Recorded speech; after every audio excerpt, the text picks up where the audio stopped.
Rio 2016 closing ceremony.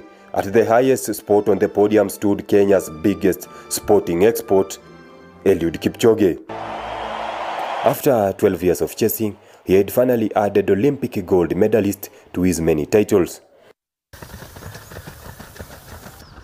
Watching him train at his global sports communications training camp in Kaptagat, Elgeyo Marakwet County, one can easily tell that he is a man thirsty for more success. On this particular day, Kipchoge and his colleagues have an interval training session, which is comprised of short, intense runs, repeated several times with short breaks in between.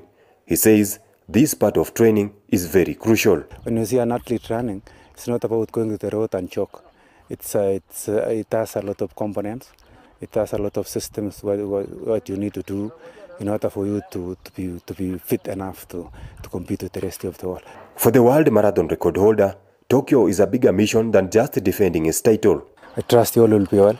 I will try all the very best to defend the title, but above all is for my legacy, to win for the second time and to empower the next generation. He is also aware that the competition will be stiff. Everybody who has been selected is the best, even those who are coming from B or C countries. Those are the best of their own. So I respect every individual, and I trust every individual has capability to win. He urges Kenyans to unite behind the country's flag during the games. My fans and Kenyans continue actually crossing their fingers, praying for us. Let us all actually run as one. Let us build our nation.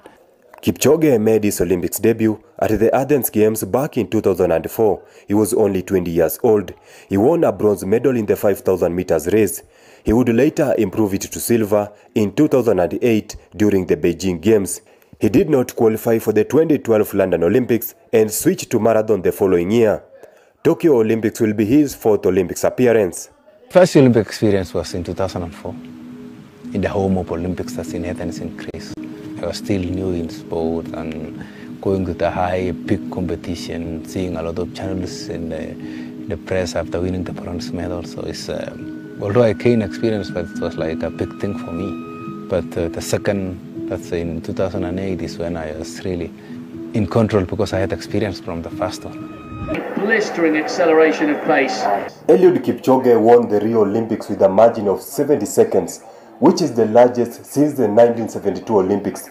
And tonight, he'll be lining up in Sapporo for the Tokyo 2020 Olympics as the world marathon record holder and above all, as the first human to run the 42-kilometer race under 2 hours. Will he cement his legacy? We wait to see. Steve Kater, NTV Sport.